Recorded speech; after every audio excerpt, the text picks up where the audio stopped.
ụtụtụ ọma nụ ụmụ ọdịnala Igbo. Asị ka chi tata bụ eke ketara anyị ihe ọma. Anyị ga-ejere obodo n'ara obodo. Anyị ga-azụ ka afịa, anyị amana ka afịa. Ana m aga ọfọ na-asị o ife ọma dị n'enu ya daara anyị n'ana. Ọ dị n'ana ya pụola anyị ome. Asị m na akakaka anyị ama anyị, jijiji anyị ama anyị. Asị m onye chụba anyị ya daa. Asị m na anyị gboo n'ihu anyị bute mma, anyị gboo n'azụ anyị bute mma, anyị gboo n'aka nri anyị bute mma, anyị gboo n'aka ịkpa anyị bute mma. Asị m na ife ọma ga-emere anyị na ọchịchị obi anyị niile anyị bụ n'obi onye ọdịnala Igbo na ọ ga-apụta ihe n'ụbọchị taa. Ana m aga ọfọ na-asị onye ọbụla na-ege onu a na ị ga-apụta ihe. Asị m onye chụwa gị ya daa, onye gwọ ọrụ ọgwụ ya saa n'ọnụ, ọ sacha n'ọnụ ya nwụrụ. Ọ ihe m kwuru. Asị m ebe bere ugo belu nke si ibi ebe na ya gosi ebe ọ ya ebe. Ọ bụrụ na o gosiri ebe ọ ya ebe, asị m nkwukwa ya ihe m kwuru. Asị m onye fụla cheta nwa ya nwụrụ anwụ na ọzọ ya anwụ. Onye si na akwa ya ma acha na mpama ya ba na nke ya. Asị m ụbọchị ihe ga na-aga okporo ụzọ na ụkwụ ama apụ anyị ama. Asị m onye si na ife anyị na-eme ama enwe isi, si were isi onye ati ihe anyị na-eme nwe isi, maka na ejiri ọnwa adịba eme mgbọrọgwụ. Asị na anyị ga-adị nụ ise. Ana m agakwazi ọfọ n'ụzọ pụrụ iche dịka m si gụkwa n'ụtụtụ a bifo mgbe ime vidiyo a, n'isi ndị enyi m niile, ndị niile anyị na-arụrụ ọrụ na Ugochi tubelu ọdịnala temple na Oraifite Anambra steeti, ndị niile kụrụ mmụọ anyị ji alụ ọrụ mbamba,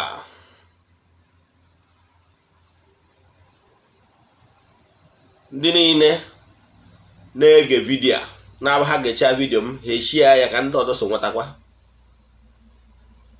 Anyị na-agwakwa ọfọ n'isi ndị niile na-erote Ugochi tubelu ọdịnala temple na-eche ihu na east, wee na-aga ọfọ for 21 days.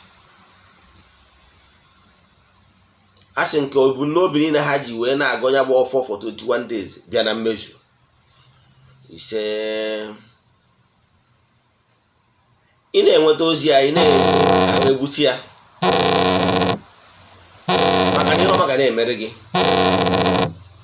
Na o jide onye mmadụ nke ọ ga-ege ya akụrasịa.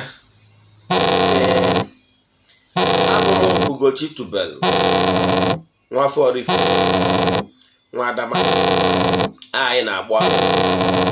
Abụ m nnukwu onye nchụaja Ugochi tubelu ọdịnala temple Oraifite. Anyị na-agba afa miri emi, rụkwazi ọrụ dị iche iche. Aja ka anyị na-achụ. Ka nkọwa onwe m, agwụgwọ m ndị mmadụ si ya na ihe eji mmadụ ji agba afa na afa dị nnukwute mkpa na ọ bụ spiritual lab ị ga-eji wee mara na onye amara ebe mmiri si bidie ama ebe mmiri eso ya.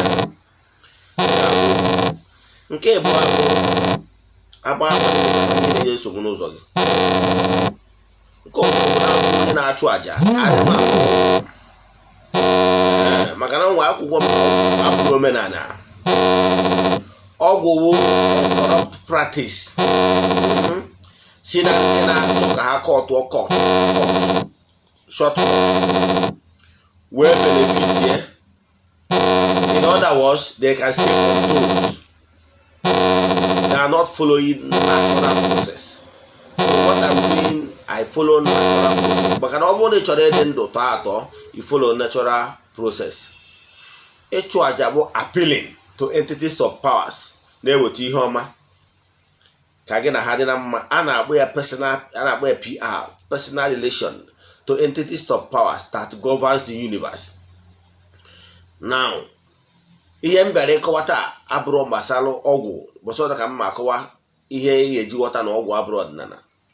But ana m achịkọwara gị na Chukwu okike abịa ma anọrụgo his throne. Onye ọbụla na-asị God punish you aghọtara the process. Chukwu okike nọ na his throne na-erisi otito.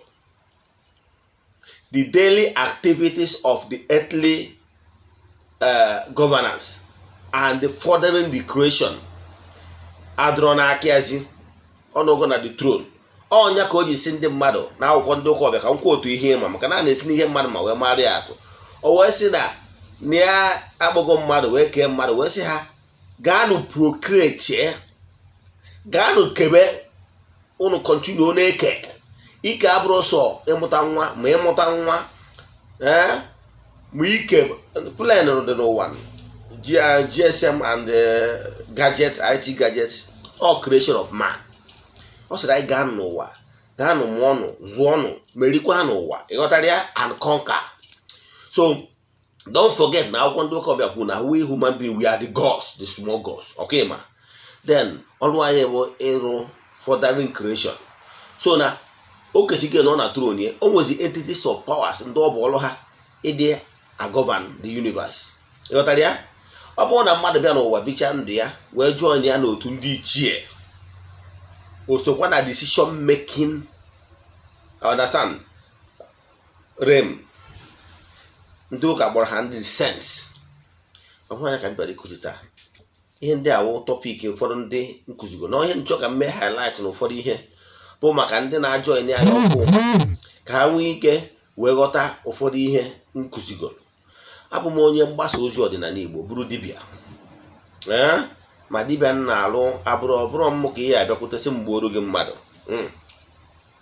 Mana ihe nwere ike ime ọ bụrụ na mmadụ na-anarụ gị oke gị, akpọkọ bụ mmụọ m na-aso cause the entities of powers ka eje n'ọrụ ọgụ. Ịghọtara ya?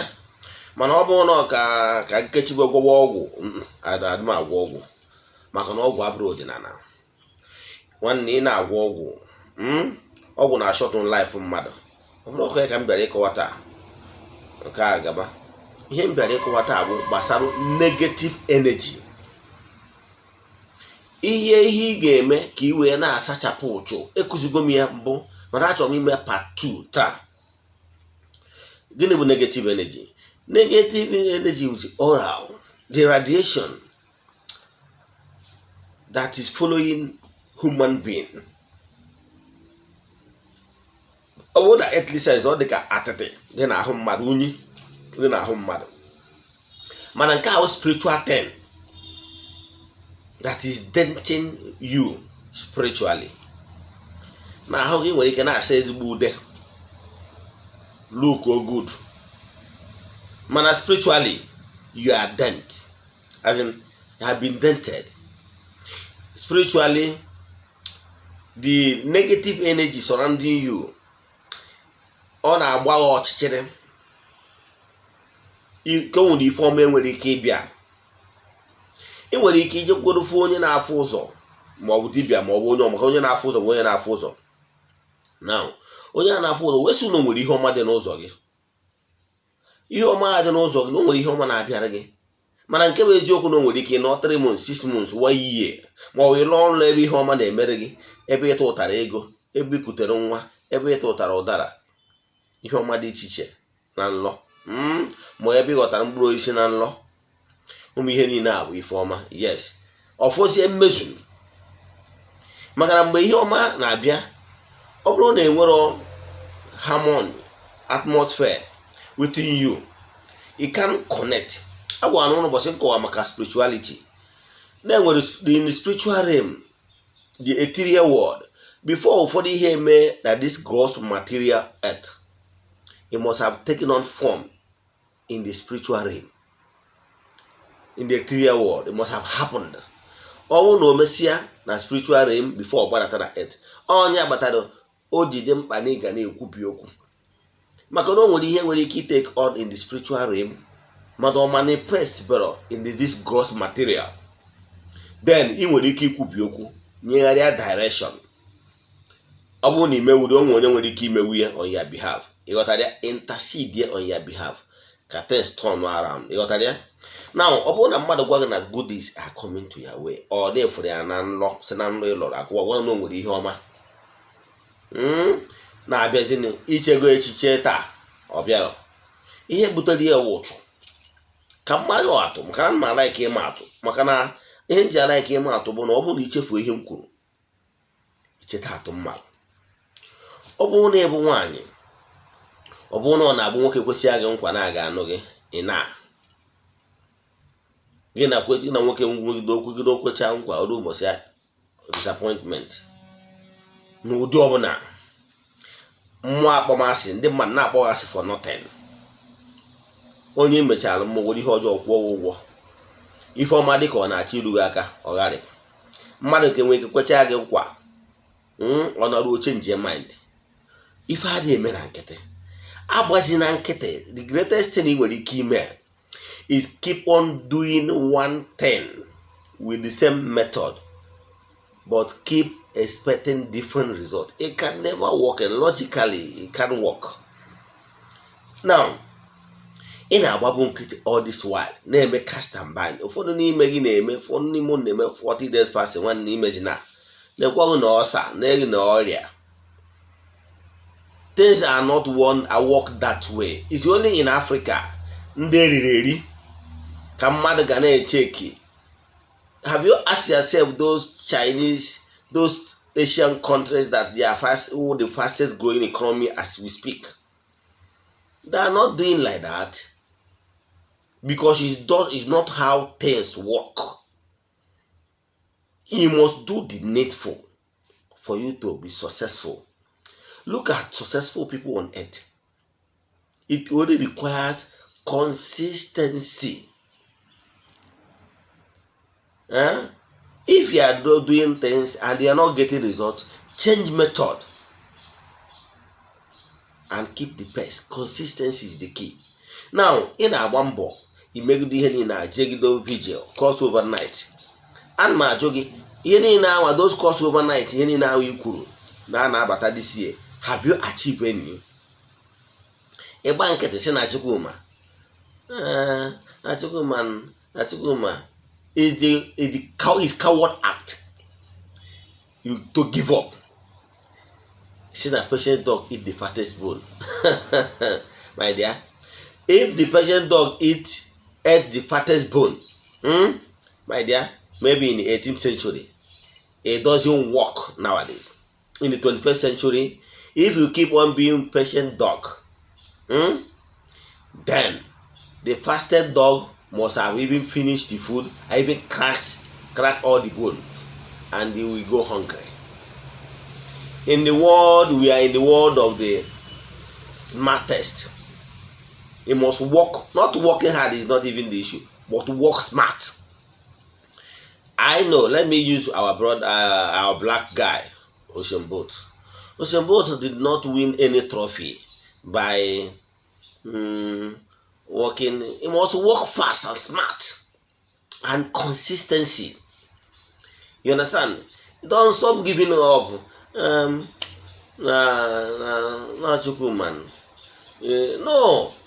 No great personality achieves success by merely let me relax. I'm tired. You must be focused, consistent, very, very key, and never accept defeat. Things are not working for you now. Why keeping quiet? You have tried. Amen and chukwuchi gozi ya gozi ochozi gị. Ịma na ọnwụ ka ị chọrọ ịnwụ. Or life onye give up. And once you give up, na nke ga-ekpom. Ịma na give up. So when things are not going right for you, keep struggling, keep fighting, keep saying that this is not where you want to be. If you keep on struggling, even the vibration, the entire universe will make a way for you. And when only now on a platter of good, I bring you something. You must work for it and remain for it. Now, what I want to say today is, ọ bụrụ na ihe adịghị agara gị na-agbara ụchụ mmadụ kwecha gị nkwa ọ na-arụ change mind ka ngwa ihe na-eme. Example, ịbụ nwata nwaanyị mmadụ kwe gị nkwa na ị ga-emere nka na-emere nka ị na-arụ o change mind. Ihe ka ọ sịrị na negative energy so gị we abịakwutie in the form of thought and image.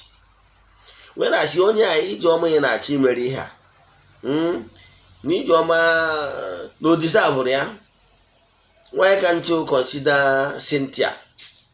Ịghọtara ya? No, why can't you consider Ngozi? Ifo na ka onye a ga-esi shift to mind n'ebe ị nọ, ọ ma akpọzi gị na call. Gị nwa nwoke onye gị na-eme business, o kwecha gị nkwa na ya akwụ ụgwọ, ya akwụ ụgwọ. Ịmụrụ nọ negative energy. Ifo nwa bịagido, ị na-eme up and down, rise and fall, rise and fall.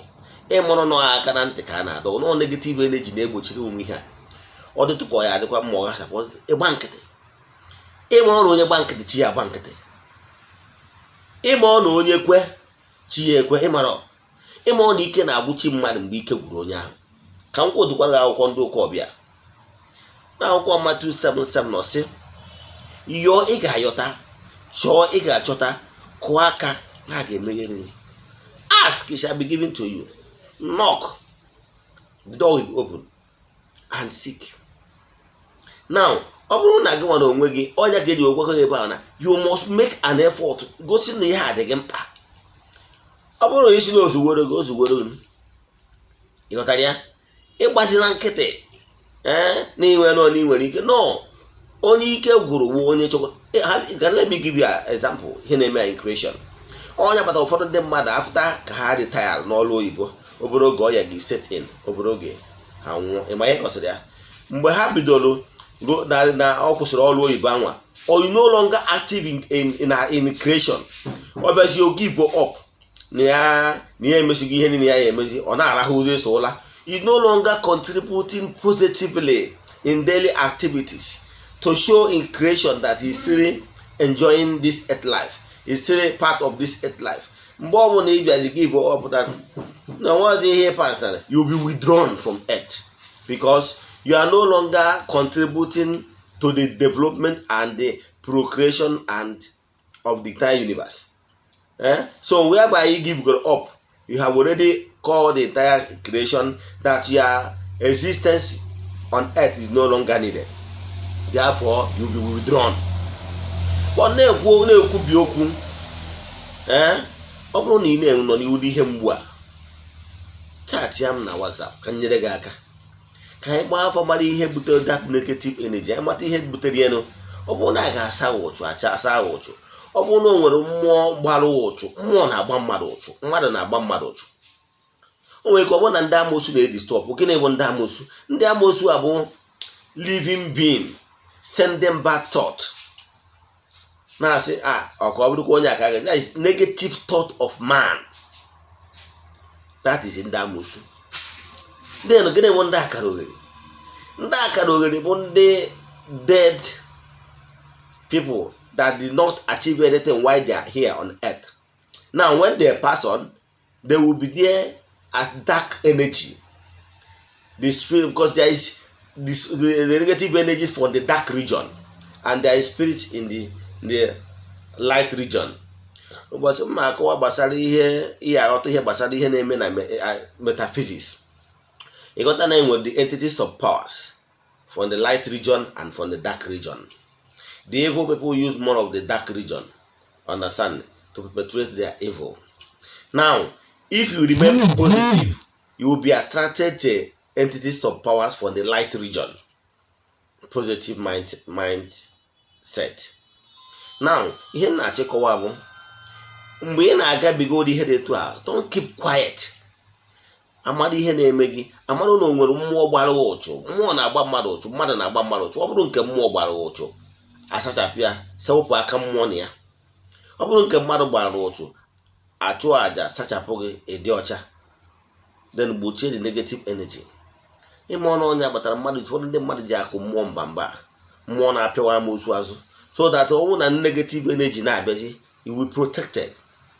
But ịgba nkịtị, agbachi na nkịtị, ebezi na akwa, ọ nwere ọnọdụ ịnọ na nkịtị enweburu onye nọ na ya maka nwere ihe a nkụwa taa, ma ọ nwere ihe na-eri ya, ebezi na 080786767 Ugochi Oraifite. Ndewo.